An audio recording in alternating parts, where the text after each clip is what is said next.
Sa pagsisimula ng pelikula noong 1247, naghahanap ng pagkain si Wainwright sa gitna ng isang bagyo.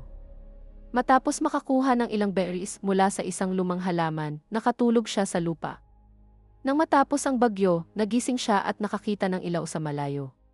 Sinundan niya ito hanggang sa makita niya si Robin na nakaupo sa tabi ng apoy. Nang humingi siya ng pagkain, pinaupo siya ni Robin sa tabi niya. Napagtanto ni Wainwright na ang lalaking ito ay ang sikat na outlaw na si Robin Hood, na kilala bilang tagapagtanggol ng mga mahihina. Kilala siya sa pagnanakaw sa mga mayayaman at pagbibigay nito sa mga mahihirap.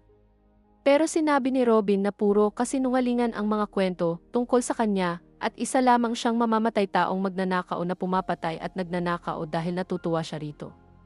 Matapos siyang bigyan ng babala, umalis si Robin. Kumain si Wainwright at nagdasal bago niya hinanap si Robin. Natagpuan niya itong natutulog sa tabi ng isa pang apoy at naghanda siyang atakihin siya.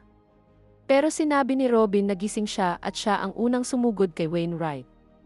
Mabilis niyang sinugatan ang liig nito at pinanood itong duguan habang napagtatanto niyang gusto pala nitong maghiganti dahil pinatay niya ang mga kamag-anak nito. Itinuro ni Robin ang mga pagkakamaling ginawa ni Wainwright bago niya ito sinaksak at pinatay. Kinabukasan, inilibing ni Robin ang katawan ni Wainwright sa tabi ng lahat ng iba pang taong nabigong patayin siya. Kalaunan, habang naghugas si Robin sa ilog, nilapitan siya ng dati niyang kaibigan na si Little John. Matapos sabihin ni John na patay na ang lahat ng iba pang miyembro ng kanilang grupo, humingi siya ng tulong kay Robin. Ipinaliwanag niya na 10 taon na ang nakalipas nang pumatay siya ng isang magsasaka at kinuha ang pagkakakilanlan nito.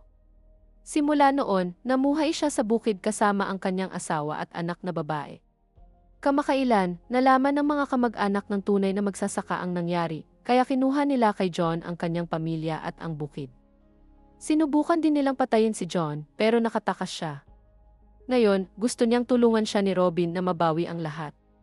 Noong una, sinabi ni Robin na pagod na siyang makipaglaban. Kaya sinabi ni John na malalakas ang kanilang mga kalaban at magiging isang malaking labanan ito. Sa pag-aakalang baka ito na ang katapusan na hinahanap niya, pumayag si Robin na tumulong. Sa mga sumunod na araw, magkasamang naglakbay sina Robin at John habang naglalakad. Nang makarating sila sa isang tulay, pinatay ni John ang isang lalaki para makuha ang pagkain nito. Habang kumakain sila, binanggit ni John ang isa sa kanilang mga dating pakikipagsapalaran. Pero sinabi ni Robin na isa lang iyon sa mga kwento at hindi talaga nangyari. Pagkatapos, ikinuwento ni John ang tungkol sa kanyang asawa na si Margaret na tumulong sa kanyang maging higit pa sa isang halimao dahil sa kabaitan nito. Tinuruan pa siya nitong magdasal at magpinta. Naniniwala si John na pagkatapos nilang iligtas si Margaret, maaari silang magsimulang muli sa kabilang bahagi ng mga bundok. Pero hindi plano ni Robin na makaligtas sa laban na ito. Nang makarating sila sa bukid, gumawa ng plano ang dalawang lalaki. Una, hinubad nila ang kanilang mga damit at pinahira ng lupa ang kanilang balat para mawala ang amoy ng kanilang katawan. Pagkatapos, naghintay sila hanggang sa bumalot ang makapal na hamog sa lugar bago sila gumalaw. Pagkatapos, palihim siyang pumasok sa isang maliit na bahay at pinatay ang lahat ng taong nakita niya roon. Isang sugatang lalaki ang nakatakas, pero sinundan siya ni Robin at sinaksak. Pagkatapos, pumunta ang dalawa sa pangunahing bahay at pinatay ang lalaking nasa pintuan. Nang bigla silang pumasok, ginamit ng isang lalaki si Margaret bilang panangga habang inuutusan niya ang isang batang lalaki na humingi ng tulong. Sinabihan ni Margaret si John na alagaan ang kanilang anak na babae bago siya paulit-ulit na sinaksak ng lalaki. Sumigaw si John sa sobrang galit at lungkot bago niya sinunggaban ang lalaki at binugbog hanggang sa mamatay. Samantala, nakita ni Robin ang batang tumatakbo palayo at pinana ito sa ulo bago pa ito makarating sa mga kamag-anak nito. Bumagsak ang katawan nito sa ilog. Patuloy na binugbog ni John ang pumatay kay Margaret kahit patay na ito. Sa sobrang galit, binugbog niya ito hanggang sa mapunit niya ang panga nito. Pagkatapos, pumunta siya sa tabi ni Margaret at tuluyang nawala ng kontrol sa emosyon. Sa sandaling iyon, napansin niyang nakatingin sa kanya ang anak niyang si Little Margaret. Hinawakan niya ang mga kamay nito at sabay silang nagdasal. Pagkatapos, nilinis ni John ang katawan ni Margaret at inihanda ito para ilibing.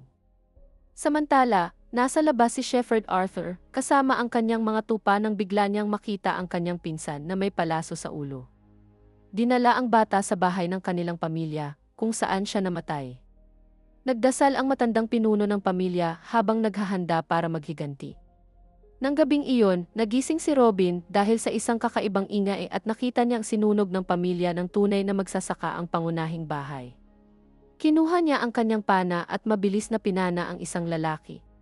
Pero may isa pang lalaki na nagsara ng pinto para ikulong siya sa maliit na bahay na nasusunog na rin. Sinubukan ni Robin na itulak ang pinto para makalabas pero hindi niya ito mabuksan. Kaya sa halip, sinaksak niya ang kamay ng lalaki sa pamamagitan ng kahoy. Pagkatapos, lumabas si Robin na umuubo dahil sa usok, pero nagawa pa rin niyang hilahin ang kamay ng lalaki papunta sa kanyang palaso.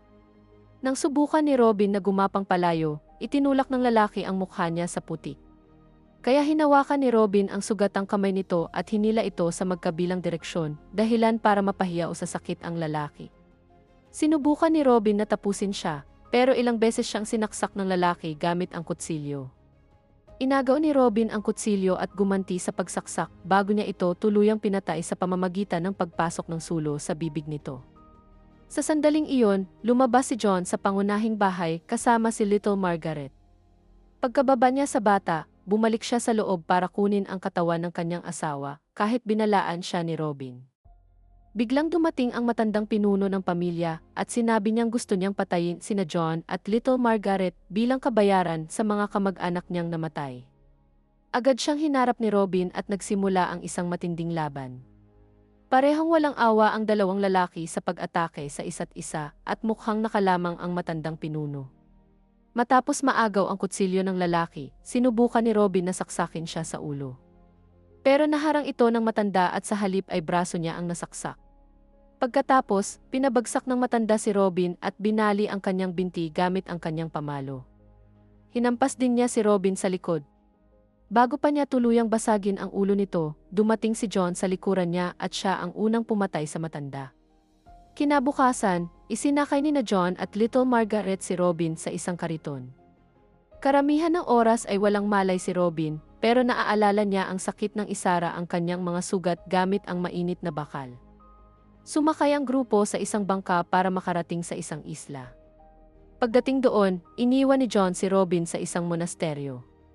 Hindi siya maaaring manatili roon dahil malamang nasusundan siya ng natitirang pamilya ng tunay na magsasaka. Kaya umalis sina John at Margaret habang nawalan naman ng malay si Robin matapos makita ang isang kakaibang tao. Nang magising si Robin, nakahiga siya ng maayos sa isang kama. Dumating si Sister Bridget para tingnan siya at ipinaliwanag na 6 na araw siyang walang malay. Sinabi rin niya na maayos na naisara ni John ang kanyang mga sugat pero matatagalan bago gumaling ang kanyang mga nabaling buto. Nang tanungin ni Bridget ang kanyang pangalan, nagbigay siya ng peking pangalan. Habang pinapalitan niya ang mga benda at ginagamot siya gamit ang pagpapalabas ng kaunting dugo, sinabi ni Bridget na nitong mga nakaraang araw, habang nilalagnat si Robin, paulit-ulit niyang hinihiling na hayaan siyang mamatay. Humingi siya ng tawad dahil hindi niya sinunod ang gusto nito. Nang gabing iyon, lumitaw ang kakaibang tao sa kwarto ni Robin. Balot ng benda ang buong katawan nito, pati ang mukha, at binalaan niya si Robin na huwag niyang ilalagay sa panganib ang monasteryo. Pagkalipas ng ilang araw, kaya nang maglakad muli ni Robin. Nagsasanay siya sa loob ng kanyang kwarto habang maingat siyang binabantayan ni Bridget. Nang sapat na ang lakas niya para buksan ang pinto, pinayagan siya ni Bridget na lumabas. Tumingin si Robin sa paligid at nakita niyang may mababait na taong namumuhay ng magkakasama at maayos. Sinabi ni Bridget kay Robin na kailangan niyang tumulong kung gusto niyang manatili roon ng mas matagal. Kaya nangako siyang manghuli siya ng ilang hayop. Pagkatapos, pumunta si Robin sa tabing dagat at nakakita ng isang bangka, pero wala pa siyang sapat na lakas para itulak ito sa tubig. Nakita siya ng misteryosong lalaki at tinanong kung bakit sinusubukan niyang tumakas. Nang maliwanag na ang araw, napagtanto ni Robin na leper pala ang lalaki. Matapos mag-usap tungkol sa Diyos at sa kahalagahan ng pagpapahinga para gumaling, ipinaliwanag ng leper na siya ang namamahala sa bangka at ginagamit niya ito para ihatid ang mga taong hindi sapat ang lakas para magsagwan. Pero tumanggi siyang isakay si Robin. Sinabi niyang kailangan munang bayaran ni Robin ang kanyang utang sa monasteryo. Kinahapunan, gumawa si Robin ng maraming palaso at pana. Pagkatapos, pumunta siya sa kagubatan pero natuklasan niyang hindi pa sapat ang lakas ng katawan niya para gumamit ng pana. Sa sandaling iyon, may batang dumating para sabihin sa kanya na may bagong taong dinala ang leper. Mabilis na pumunta si Robin sa tabing dagat at nagulat nang makita si Little Margaret. Agad siyang tumakbo para yakapin si Robin at sinabi sa kanya na patay na si John. Kinabukasan, sa kagubatan, nakahuli si Robin ng kuneho gamit ang isang bitag. Napansin niyang nakatingin sa kanya si Margaret mula sa likod ng isang puno. Kaya tinapakan ni Robin ang liig ng kuneho para patayin ito, dahilan para tumakbo palayo si Margaret.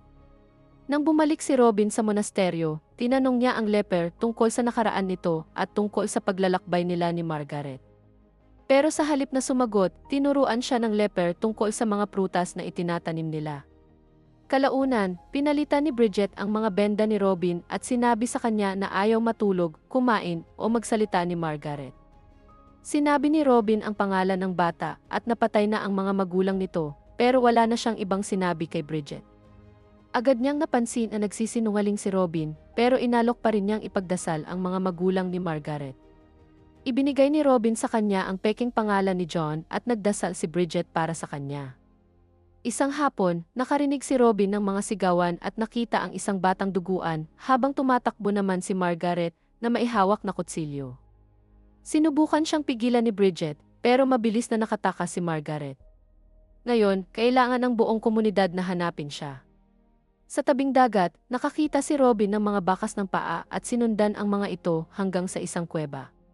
Doon niya nakita si Margaret na natutulog habang hawak ang kutsilyo. Nang gisingin siya ni Robin, itinutok ni Margaret ang kutsilyo sa kanya, pero madali itong inagaw ni Robin. Tinanong niya kung sino ang nanakit sa kanya, pero hindi sumagot si Margaret. Tinanong naman niya kung may sumunod sa kanya at umiling si Margaret. Hindi siya nagsalita hanggang sa pinasabi ni Robin ang kanyang pangalan. Binanggit niya ang peking pangalan at natuwa naman si Robin dahil tama ang sagot niya. Pero biglang nagalit si Robin nang tanungin ni Margaret kung sino si Little John. Sinabihan niya itong may pusang kakagat at gugupit sa kanyang dila kapag binanggit niya ulit ang pangalang iyon. Dinala ni Robin si Margaret pabalik sa monasteryo at nagpasalamat si Bridget sa kanya. Ikinuwento ni Bridget ang tungkol sa pagkakatatag ng monasteryo at sinabi niyang naniniwala siya sa kapangyarihan nito. Para kay Robin, mapanganib ang pagbibigay ng kapangyarihan sa mga kwento dahil maaari nitong gawin ang mga tao na gumawa ng masasamang bagay. Pagkatapos, tiningnan nila si Margaret at sa wakas ay napakain din nila siya. Makalipas ang ilang umaga, tinutulungan ni Robin ang leper nang sabihin itong hindi na siya magtatagal. Sa sandaling iyon, nakakita si Robin ng usok sa kabilang bahagi ng lupa, kaya umalis ang leper para sunduin ang isa pang tao. Kinahapunan, tinuturuan ni Robin si Margaret kung paano linisin ang isang kuneho, pero na-distract siya nang bumalik ang leper. Ang taong dinala niya ay si Arthur, na nawalan ng isang mata. Habang inaalagaan siya ni Bridget, nagpakilala si Robin gamit ang kanyang peking pangalan. Hindi siya nakilala ni Arthur at sinabi niyang inatake siya habang hinahanap niya ang kanyang pamangkin na naging kahina-hinala para kay Robin.